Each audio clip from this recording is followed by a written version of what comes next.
शांति से कुछ बोलना है, ठीक है। हम रहे आज की इस वीडियो में हम प्रश्नावली 1.5 करने वाले हैं। तो इसको करने से पहले आपको कुछ बेसिक चीज़ें, जैसे आपके पास ये लिखा हुआ है ए के पावर यम और गुणे ए के पावर एन कहीं पर है तो ये ए के पावर यम प्लस एन हो जाएगा। अगर कहीं पर ए के पावर यम और उसको भाग किया जा रहा है ए के पावर एन से तो ये हो जाता है यम माइनस एन। और ऐसे ही ये जो यहाँ नियम जितने भी लिखे हुए हैं घात और घातांक के, इसको आपको अगर पता है तो ये वाली प्रश्नावली आप अच्छी तरीके से लगा सकते हैं। कहीं पर भी जरूरत पड़ेगी तो यहाँ पर हम देख सकते हैं, इसलिए हमने इसको पहले ही से लिख दिया है। चलिए अब यहाँ पर आप पहला क्वेश्चन देखिए। तो पहला क्वेश्चन एनसीईआरटी का जो यहाँ लिखा हुआ है, ज्ञात कीजिए पहला क्वेश्चन 64 के पावर 1/2। अब इसको लगाने से पहले आप ये जो 64 लिखा हुआ है इसका आप एलसीएम निकालेंगे। तो एलसीएम निकालेंगे तो ये हो जाएगा 2 3 6 2 दूनी 4, 2 16 32, 2 8 16, 2 चौको 8, 2 दूनी 4 और 2 एकम 2। यानी कि ये जो 2 आया है कितनी बार आया है, 1 2 3 4 5 6 बार आया है। तो इसको हम इस तरह से लिख सकते हैं 2 गुणे 2 गुणे 2 गुणे 2 गुणे 2 गुणे 2, यानी ये हो गया 6 बार और इसके घात हो गया 1/2। अब यहाँ हमें पता है कि ये जो 6 बार लिखा हुआ है इसको भी हम घात के रूप में लिख सकते हैं 2 के घात 6, और ये हो गया 1/2। अब अगर कहीं पर घात के ऊपर घात लिखा होता है तो घात के ऊपर घात लिखा है तो उसका हो जाता है यम गुणे यन, यानी कि घात का गुणा हो जाता है। तो ये हो गया तुम्हारा 2 और गुणा हो जाएगा ऊपर वाले घात का 1/2 से। तो जब यहाँ हम गुणा करते हैं तो 2 एकम 2 2 3 6, यानी कि इसको 3 से 1 का गुणा करेंगे तो 3 एकम 3, तो यहाँ आया 2 के घात 3, और 2 के घात 3 का मतलब होता है 2 गुणे 2 गुणे 2, यानी 2 को 3 बार लिख लीजिए। अब इसको अगर हम गुणा करेंगे तो 2 दूनी 4 4 दूनी 8, यानी कि हमारा फाइनल आंसर है वो हमारा 8 होगा। इस तरह से ये हमारा आंसर होगा। दूसरा क्वेश्चन है 32 के घात 1/5। अब इसको भी आप एलसीएम निकालेंगे 32 का, तो 32 का एलसीएम 2 16, 2 8, 2 चौको, 2 दूनी और 2 एकम 2। यहाँ 2 कितनी बार आए, 1 2 3 4 5। तो हमें पता है कि अगर 2 5 बार आए इसका मतलब ये हो गया 2 के घात 5। इसको ऐसे भी ले सकते हैं, लेकिन अगर आप डिटेल में लगाना चाहो तो इसको आप लिखोगे 2 गुणे 2 गुणे 2 गुणे 2 गुणे 2, ये हो गया 5 बार। अब इसका घात 1/5 ऐसे करोगे तो ये जो 2 के घात 5, यानी ये 5 बार है इसलिए इसको 2 के घात 5 लिख सकते हो। अब बाहर वाला इस पूरे का घात हो जाएगा। फिर यही वाला नियम हो गया कि घात के ऊपर अगर घात लगाए तो घात का गुणा हो जाता है। यहाँ पर 2 जो है 5 का 1/5 से गुणा हो जाएगा। जब हम 5 का 5 से गुणा करेंगे तो ये 5 और 5 कट जाएगा क्योंकि बटे में है, तो बचेगा सिर्फ और सिर्फ 1, यानी कि 2 के घात 1 बचा, और 2 के घात 1 का मतलब 2। ये हमारा आंसर है।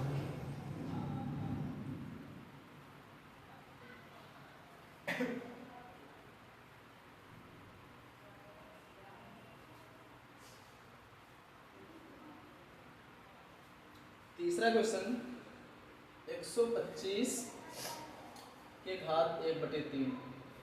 अब 125 का एलसीएम आप निकालेंगे, 125 का एलसीएम तो ये आएगा 5 3 बार, 5 दूनी 10, 50 25, 50 25, 5 एकम 5। अगर आप सीधे लगाना चाहें तो ये 5 के घात 3 आए, यानी आप 5 के घात 3 लिखिए तो सीधे भी लग सकता है, लेकिन थोड़ा विस्तार से लगाने के लिए 5 3 बार आप लिखेंगे, और इसके घात हो गया 1/3।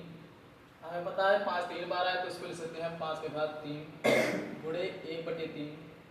तो 3 एकम 3 3 एकम 3 कट गया, यहाँ से बचा 5 के घात 1, और 5 के घात 1 मतलब 5।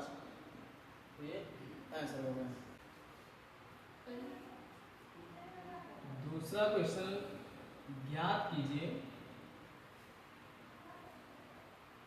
जैसे पहला क्वेश्चन था वैसे दूसरा क्वेश्चन है। इसमें भी आपको हल ही करना है, लेकिन ये थोड़ा सा उसमें सब 1/5 में था, यहाँ थोड़ा 2/3 4/3 कुछ इस तरह से है। जैसे यहाँ पहला क्वेश्चन लिखा हुआ है 9 के घात 3/2। हमें पता है कि ये 9 को 3 के घात 2 ले सकते हैं, क्योंकि 3 3 का 9 होता है। एलसीएम निकालोगे अगर 9 का तो यही आएगा 3 3 का 9 और 3 एकम 3, इसका मतलब 3 2 बार आया है, तो इसको अगर हम लिखेंगे तो हो जाएगा 3 गुणे 3 उस पूरे के घात 3/2। और 3 के घात 2 का मतलब ये जो 3 लिखा है इसको 3 के घात 2 ले सकते हैं, गुणा करेंगे तो 3/2 हो जाएगा। फिर 2 एकम 2, 2 एकम 2 कट गया, तो ये हमारा हो गया 3 के घात 3। अब 3 के घात 3 का मतलब 3 3 बार आया है, और 3 3 बार मतलब 3 त्रिक 9, 9 त्रिक 27, यानी कि जो फाइनल उत्तर हमारा आएगा ये 27। ये हमारा आंसर होगा। दूसरा क्वेश्चन लिखा हुआ है 32 के घात 2/5। तो 32 के घात 2/5 कितना होगा, इसको निकालने से पहले 32 के एलसीएम निकालेंगे। तो 32 का लासा 2 16 गुना 32, 2 8 16, 2 चौको 8, 2 दूनी 4 और 2 एकम 2। ये 2 कितनी बार आया, 5 बार, 1 2 3 4 5 बार। तो इसको हम डायरेक्ट लगा सकते हैं। चलिए क्वेश्चन डायरेक्ट लगा दे रहे हैं। ये हो गया 2 के घात 5 और जो ऊपर का घात है उसका गुणा हो जाएगा, तो 2 के घात 5 हो गया, 5 कम 5, 5 कम 5 कट गया, यहाँ बचा 2 के घात 2, 2 के घात 2 मतलब 2 गुणे 2, 2 गुणे 2 मतलब 4। ये 4 हमारा ये वाला आंसर हो गया। तीसरा क्वेश्चन 16 के घात 3/4। तो हमें पता है कि 16 कितनी बार आता है, 2 गुणे 2 दूनी 4, 4 दूनी 8, 8 दूनी 16, ये होता है इतना 16। अब इसके घात हो गया 3/4। तो इस 2 वाले को 4 बार आया है, तो इसको लिख सकते हैं 2 के घात 4 गुणे 3/4। तो यहाँ से 4 4 कट गया, तो यहाँ आया 2 के घात 3, और 2 के घात 3 का मतलब होता है 2 गुणे 2 गुणे 2, यानी कि 2 दूनी 4, 4 दूनी 8। ये 8 हमारा आंसर हो गया।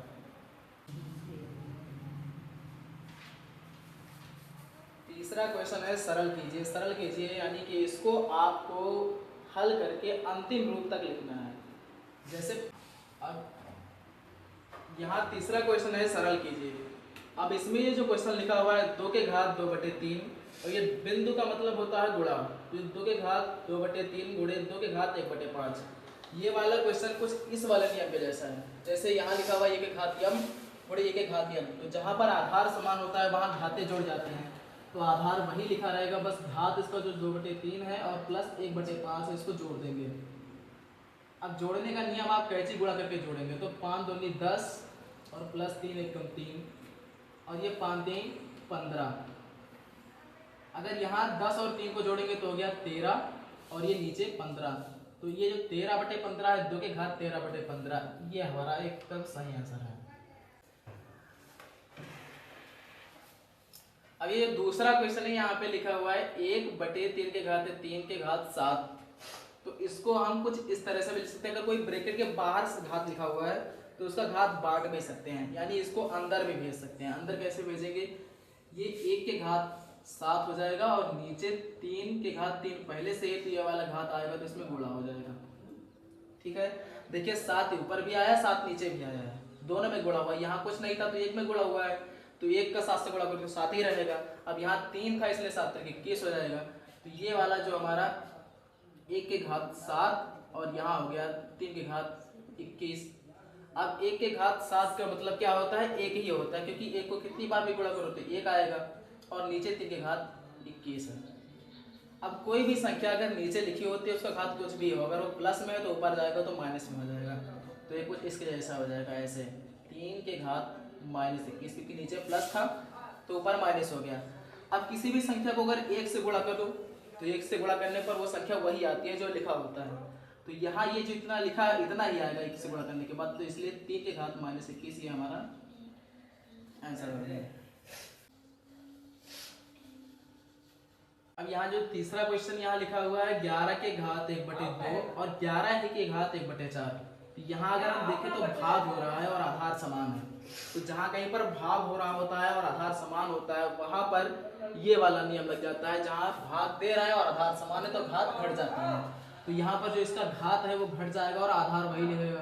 तो यहाँ 11 और घात 1/2 में से 1/4 घट जाएगा, क्योंकि जब आधार समान होता है तो भाग में घातें घट जाती हैं। अब घटाएंगे कैसे, कैंची गुणा करके, तो 4 एकम 4 और 2 एकम 2/4 दूनी 8। तो घटाएंगे तो 11 के घात 4 में से 2 घटाओगे तो 2 और नीचे आया 8, तो 11/2 के घात 8 ये हमारा आंसर हो गया।